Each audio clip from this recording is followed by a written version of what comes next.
Hello friends, how are you? Welcome to Indira civil services with Anuj Patel.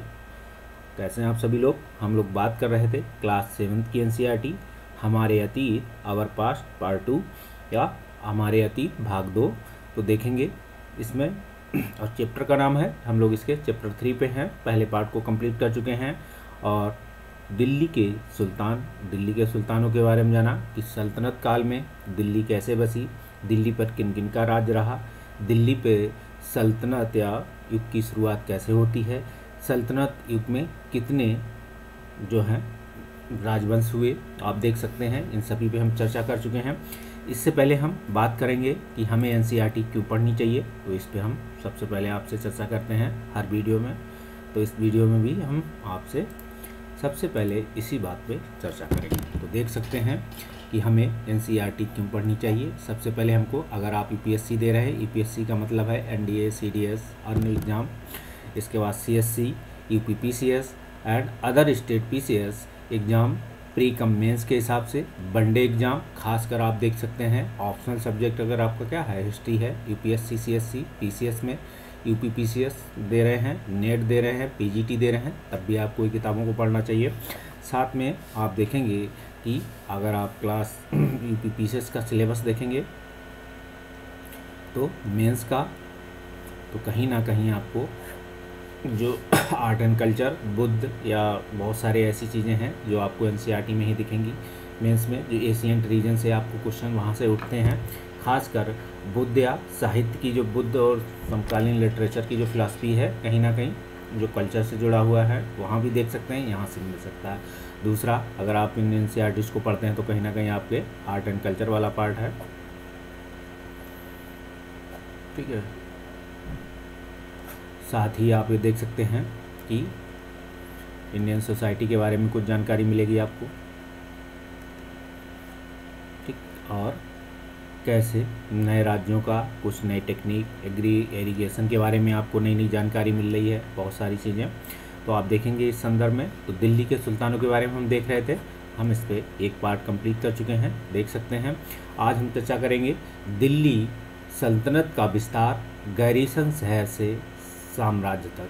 तो garrison, Delhi सल्तनत मतलब garrison कहाँ का शहर है आप देख सकते हैं, और साम्राज्य तक, तो साम्राज्य का मतलब दिल्ली, ठीक। दिल्ली सल्तनत आ जाती है तो गैरीसन से आते हैं। तो देख सकते हैं चित्र में है शमसुद्दीन इल्तुतमिश द्वारा जीते गए प्रमुख शहर। तो आप देखेंगे कि ये कहीं ना कहीं इल्तुतमिश से जीते हुए शहर हैं, आप इन्हें कभी देख सकते हैं मैप में भी, क्योंकि पीटी से यहाँ से क्वेश्चन बन सकता है, ठीक है। ये शहर सभी इल्तुतमिश द्वारा जीते हुए हैं, इन्हें आप अपने मैप में देख सकते हैं। इसके बाद 13वीं सदी के आरंभिक वर्षों में दिल्ली के सुल्तानों का शासन गैरीसन, ठीक है, रक्षक सैनिकों की टुकड़ियों के निवास के लिए बने मजबूत किलेबंद शहरों से भरे, शायद ही फैला कभी हो शहरों से संबंध, लेकिन भीतरी प्रदेशों का उनका नियंत्रण ना के बराबर था, इसलिए उन्हें आवश्यक सामग्री, रसद आदि के लिए व्यापार, कर, लूटमार पर भी निर्भर रहना पड़ता था। गैरीसन एक शहर है, आपको याद रखना चाहिए, ठीक है। तो आप देखेंगे दिल्ली से सुदूर बंगाल और सिंध के गैरीसन शहरों का नियंत्रण बहुत ही कठिन था। आप देखेंगे बागपत युद्ध, यहाँ तक कि आप खराब मौसम से भी उनके संपर्क के नाजुक सूत छिन्न भिन्न हो जाते थे। शासन को अफगानिस्तान से आने वाले हमलावरों और उनके सूबेदारों से बराबर चुनौती मिलती रहती थी, जो जरा सी कमजोरी का आभास मिलते ही विद्रोह का झंडा खड़ा कर देते थे। इन चुनौतियों के चलते सल्तनत बड़ी मुश्किल से किसी तरह अपने आप को बचाए हुए थी। इसका विस्तार हुआ गयासुद्दीन बलबन के काल में, अलाउद्दीन खिलजी, मोहम्मद तुगलक के राज्यकाल में। तो आप देख सकते हैं कि किस तरीके से इनकी चीज़ों का विस्तार हुआ है।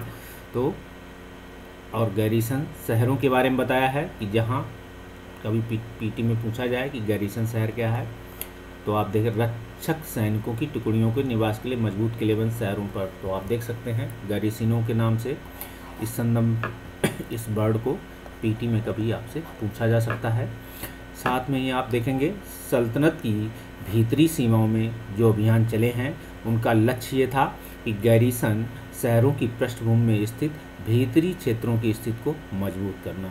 तो आप देख सकते हैं इन अभियानों के दौरान गंगा यमुना के दोआब से जंगलों को साफ कर दिया गया, शिकारी संग्राहकों और चरवाहों को उनके पर्यावास से खदेड़ दिया गया, वह जमीन किसानों को दे दी, कृषि कार्य को देखेंगे प्रोत्साहन दिया गया और व्यापार मार्गों की सुरक्षा और क्षेत्रीय व्यापार की उन्नति के लिए खातिर नए किले और शहर बसाए गए।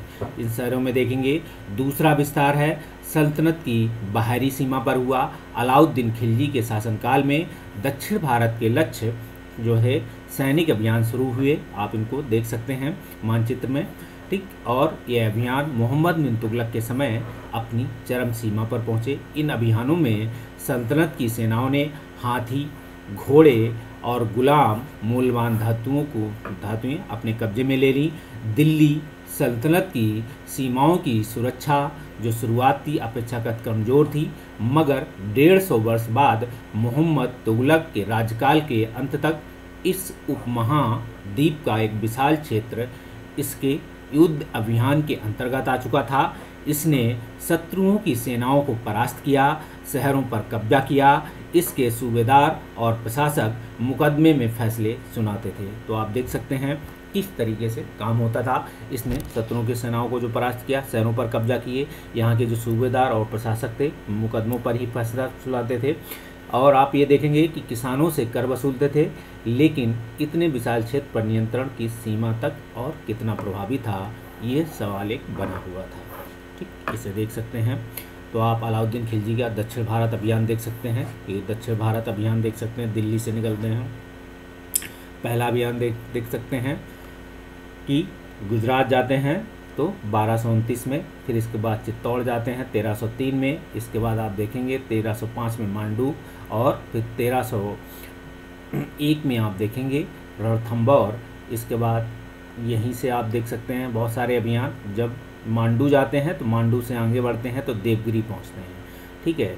फिर देवगिरी के अभियान में आप देखेंगे यहाँ से बहुत सारे अभियान फिर आगे बढ़ते हैं, होयसल की तरफ बढ़ते हैं 1310 से और 11 के, और यहीं से एक अभियान वारंगल की तरफ बढ़ता है। तो इस मैप से बेहतर आपको और क्या देखने को मिलेगा, जब ये दिल्ली से वारंगल की तरफ निकलते हैं तो यहीं से एक बीच में अभियान तोड़ते हुए एक कड़ा है, कड़ा से इलाहाबाद के पास जाएंगे तो कड़ा से जो देवगिरी की तरफ फिर बढ़ते हैं 1296 में, और फिर यहीं से कैसे अभियान आते हैं, लेकिन 1302 से आप देखें 1303 तक ये वारंगल अभियान तक आते हैं।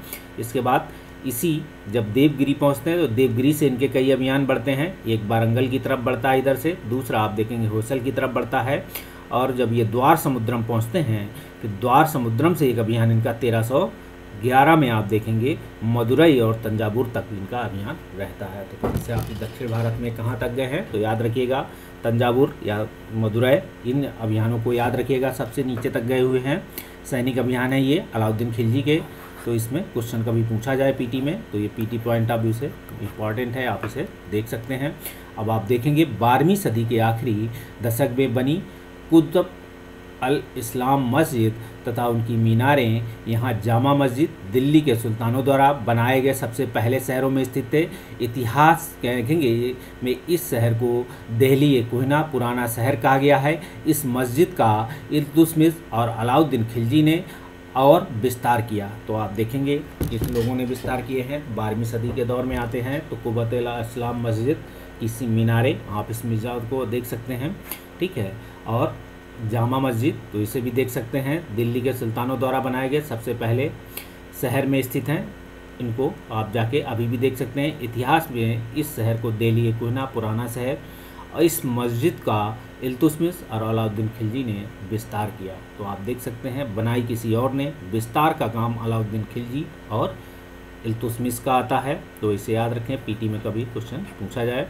मीनार 3 सुल्तानों कुतुबुद्दीन ऐबक, इल्तुतमिश और फिरोज शाह तुगलक द्वारा बनवाई गई थी। अलग अलग किसी ने मरम्मत कराई है, किसी ने एक में जब किसी बिजली गिरती है तो इसके एक हिस्से को क्या होता है बंद किया जाता है, उसके ऊपर दूसरे फ्लोर को स्टार्ट किया जाता है। तो कहीं ना कहीं वो काम करते हैं फिरोज शाह तुगलक, आप इसे देख सकते हैं। बाकी मस्जिद के बारे में जानेंगे। यह एक अरबी शब्द है जिसका शाब्दिक अर्थ है ऐसा स्थान जहां मुसलमान अल्लाह की आराधना में सजदा घुटने अथवा माथा टेक कर करते हैं। जामा मस्जिद में देखेंगे या मस्जिद जामी वह मस्जिद होती है जहां अनेक मुसलमान एकत्र होकर साथ साथ नमाज पढ़ते हैं। नमाज की रस्म के लिए नमाजियों में से सबसे अधिक सम्मानीय और विद्वान पुरुष को इमाम नेता उस समय के दौर में ठीक है किया जाता था। इमाम शुक्रवार की नमाज के दौरान धर्मोपदेश खुतबा भी देता था। नमाज के दौरान मुसलमान मक्का की तरफ मुंह करके खड़े होते हैं और भारत में मक्का पश्चिम की ओर बढ़ता है और मक्का की ओर की दिशा को किबला कहा जाता है। याद रखिएगा, बस आपकी जानकारी की कभी कभी पूछे कि लोग मक्का की ओर दिशा करके क्यों पढ़ते हैं, उसे क्या कहा जाता है, तो ये पूछा जाए मुश्किल से यही क्वेश्चन पीटी में बनता है यहाँ से। बाकी आपकी जानकारी के लिए ज़रूरी हैं चीज़ें। साथ ही आप देखेंगे बेगमपुरी मस्जिद स्थित, यह देख मोहम्मद बिन तुगलक के राज्यकाल में दिल्ली में उसकी नई राजधानी मोहम्मद बिन तुगलक की क्या जहांपना तो विश्व की शरण स्थली कहा गया। इसे मुख्य मस्जिद के तौर पर बनाई गई थी। आप इसे देख सकते हैं मस्जिद हौज खास, कभी भी जाके देखेंगे दिल्ली, कोयना, तुगलकाबाद, आदिलाबाद, इन शहरों को बेहतरीन तरीके से आप जाएँ अभी भी देख सकते हैं मोनूमेंट के रूप में।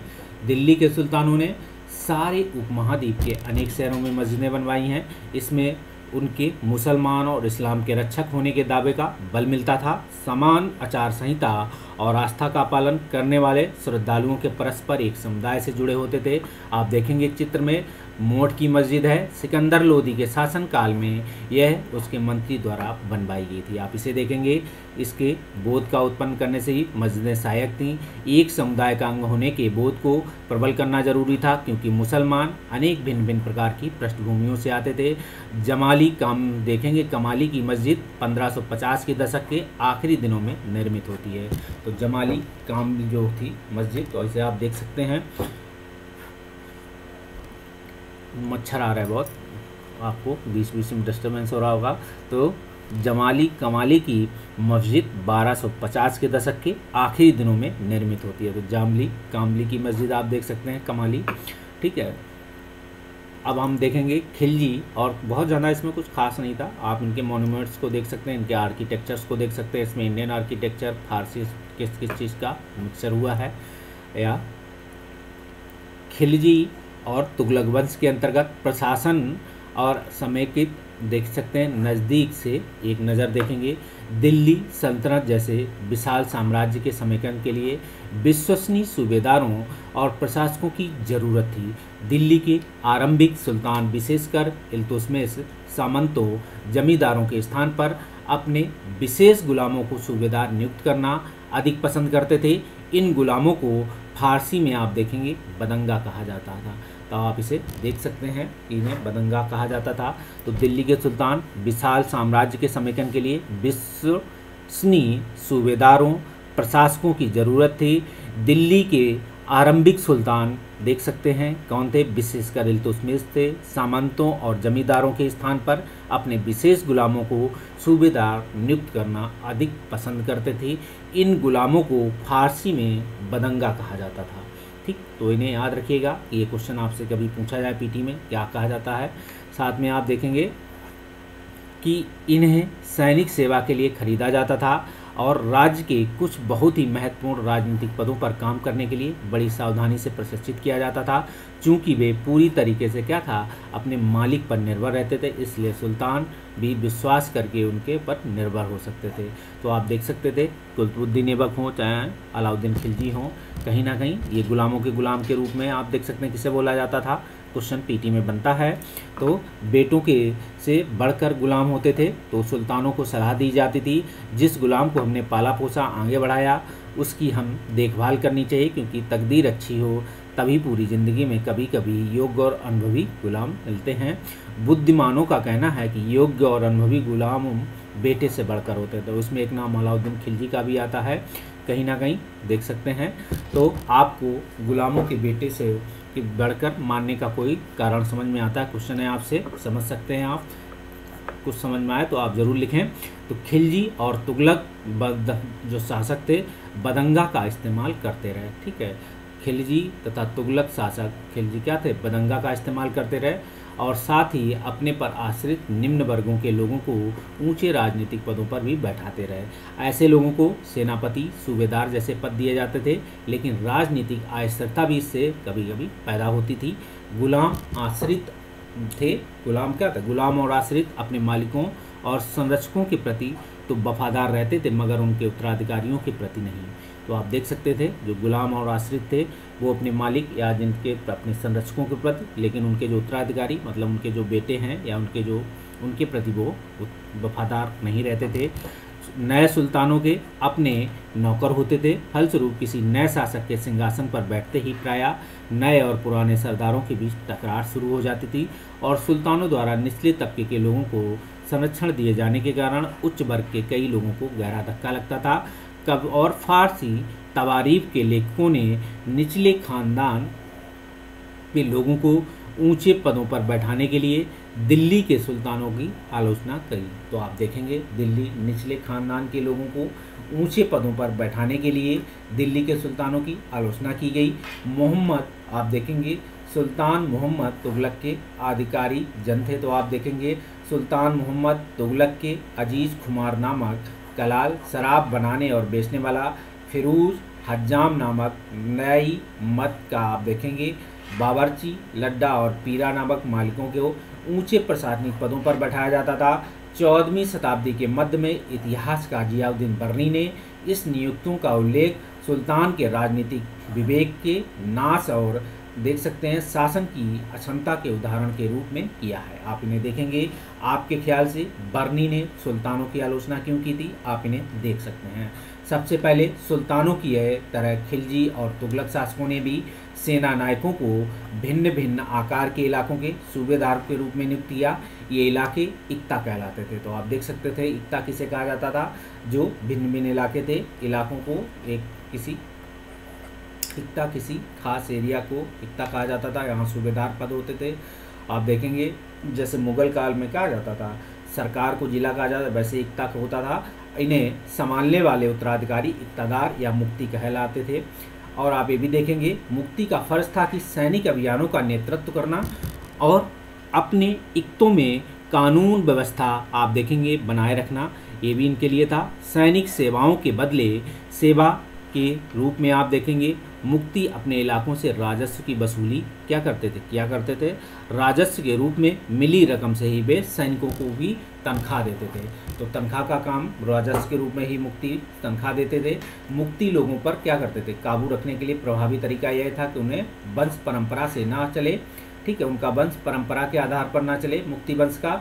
और आप देखेंगे इक्ता थोड़े थोड़े समय के लिए ही बदलते रहते थे, जिसके कारण स्थानांतरण कर दिया जाता था। इक्ता मतलब एक इक्ता आज यहाँ है तो कल इसी इक्ते का जो पदाधिकारी या सूबे मुफ्ती या तो उसे क्या है दूसरी जगह उसका ट्रांसफ़र हो जाएगा कर दिया जाता था। सुल्तान देखेंगे सुल्तान उत्तराधिकारी सुल्तान अलाउद्दीन खिलजी और मोहम्मद तुगलक के शासनकाल में नौकरी के इन कठोर नियमों की बड़ी सख्ती से पालन किया होता था। तो आप देख सकते थे इक्ता मतलब जो प्रशासनिक पदों की थी उसमें ट्रांसफरेबल थे, एक स्थान से दूसरे स्थान तक जो मुफ्ती होते थे या इक्तेदार होते थे, इक्ता का जो उसे ट्रांसफ़र किया जाता था, दूसरा इक्ता दिया जाता था दूसरे इक्ते को दूसरी जगह पहली जगह।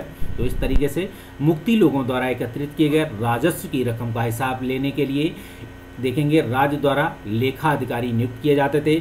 इस बात का ध्यान रखा जाता था कि मुफ्ती राज्य द्वारा निर्धारित ही कर ही वसूलें और संख्या के अनुसार सैनिक रखें। जब दिल्ली के सुल्तान शहरों से दूर आंतरिक इलाकों में अपने अधिकार में ले आए, उन्होंने भूमि के स्वामी सामंतों और अमीर जमींदारों को भी अपनी सत्ता के आगे झुकाने के लिए बाध्य किया। अलाउद्दीन खिलजी के शासनकाल में भू राजस्व के निर्धारण और आप ये भी देखेंगे वसूली के कार्य को राज्य अपने नियंत्रण में ले आया। स्थानीय सामंतों से कर लगाने का अधिकार छीन लिया गया, बल्कि स्वयं भी उन्हें कर चुकाने को बाध्य किया गया। सुल्तान के प्रशासकों ने जमीन की पैदाइश की और इसका हिसाब बड़ी सावधानी से रखा। कुछ पुराने सामंत और जमींदार राजस्व के निर्धारण और वसूली अधिकारी के रूप में सल्तनत की नौकरी करने लगे।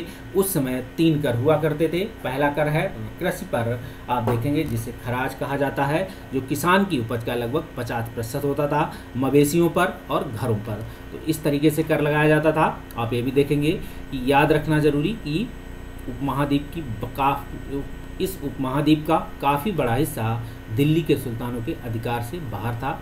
दिल्ली से बंगाल जैसे सुदूर प्रांतों पर नियंत्रण करना कठिन होता था। दक्षिण भारत की विजय के तुरंत बाद आप देखेंगे पूरे क्षेत्र में आप देखेंगे से फिर से स्वतंत्र हो जाते थे, क्योंकि एक तरफ दक्षिण एक तरफ बंगाल, कहीं ना कहीं कहाँ तक कंट्रोलिंग पावर थी। तो यहाँ तक कि गंगा के मैदानी इलाकों में घने जंगलों वाले ऐसे क्षेत्र जिन्हें बैठने में आप देखेंगे सुल्तान की सेनाएं अक्षम थीं। स्थानीय सरदारों ने इन क्षेत्रों में अपना शासन जमा लिया। स्थानीय अक्सर कर ऐसा होता था और अलाउद्दीन खिलजी और मोहम्मद बिन तुगलक के इन इलाकों पर जोर ज़बरदस्ती करना या जोर ज़बरदस्ती अपना अधिकार जमा लेते, वह अधिकार कुछ ही समय तक रह पाता था। तो आप देख सकते हैं इस संदर्भ में सरदार और उनके किलेबंदी कैसे होती थी, आप उनको भी देख सकते हैं। अफ्रीकी देश मोरक्को ने 14वीं सदी में भारत आए एक यात्री थे इब्न बतूता, ये मोरक्को के रहने वाले थे। मोहम्मद बिन तुगलक के शासनकाल में आते हैं ये। आप देखेंगे ये चट्टानी ऊबड़ खाबड़ पहाड़ी इलाकों में किले बनाकर रहते थे। कभी कभी बांस के झुरमुटों में, भारत में बांस पोला नहीं होता था, ठीक है। भारत में जो पहले उसमें बांस रहा होगा वो पोला मतलब खोखला नहीं होता होगा, ये बहुत बड़ा होता था। इसके इलाके आप देखेंगे अलग अलग हिस्से आपस में इस तरीके से गुथे होते थे, इन पर आग की कोई असर नहीं होता था। वे कुल मिलाकर बहुत ही मजबूत सरदार इन जंगलों में रहते थे। इनके लिए किले की प्राचीर का काम करते थे। इन्हीं बांस के जो लक्कड़ कहेंगे, इन्हीं से क्या था किले की दीवारें बनाई जाती थी। इस दीवार के घेरे में ही आप देखें मवेशी फसल रहते थे। अंदर के पानी के उपलब्ध रहता था, अर्थात वहाँ एकत्रित हुआ वर्षा का जल, इसलिए इन्हें प्रबल बलशाली सेनाओं के बिना हराया नहीं जा सकता था। यहाँ सेना जंगल में घुसकर खास तौर पर तैयार किए औजारों से बांस को काट डालती। तो इस तरीके से बर्तन एनसीईआरटी है आपको बता रही है। तो आप देखेंगे चंगेज खां से आप भली भांति परिचित होंगे, मंगोल थे ये। 1219 में उत्तर पूर्वी ईरान से ट्रांस आक्सियाना, आधुनिक उज्बेकिस्तान जिसे बोलते हैं, कभी पूछा जाए आपसे पीटी में याद रखिएगा, कि हमला किया। इनके शीघ्र ही बाद दिल्ली सल्तनत में उनको धावा झेलना पड़ा। तो अलाउद्दीन खिलजी और मोहम्मद बिन तुगलक के शासनकाल के आरंभ में ही दिल्ली के मंगोलों पर धावे बढ़ गए। तो ये क्वेश्चन आपसे पीटी में कई बार पूछा जा चुका है। इसके मजबूर होकर उन्होंने क्या किया, दोनों ही सुल्तानों को एक विशाल स्थानीय सेना खड़ी करनी पड़ी। इतनी विशाल सेना को संभालना प्रशासन के लिए भारी चुनौती था। अब देखेंगे सुल्तानों की चुनौती का सामना उन्होंने कैसे किया। तो अलाउद्दीन खिलजी और मोहम्मद बिन तुगलक के समय जो हमले हुए दोनों के शहरों पे, दोनों ने क्या क्या काम किए अपने प्रशासन के लिए, अपने उस समय जब ये उनके हाथ में सत्ता थी या राजवंश के ये प्रमुख राजा थे। तो इस कहीं ना कहीं आपको ये मेंस पॉइंट ऑफ व्यू से है। तो इसको हम अगले वीडियो में मिलेंगे, तब तक के लिए हम इस वीडियो को या इस चैप्टर को हम यहीं रोकते हैं। तो आई होप कुछ खास तो नहीं था इस चैप्टर में, लेकिन फिर भी आपको कुछ काम की चीज़ें लगी हों तो ज़रूर आप नोट डाउन करें। और प्लीज़ अगर अच्छा लगा पढ़ाया तो लाइक और सब्सक्राइब करें। Okay, bye bye, have a good day, good night.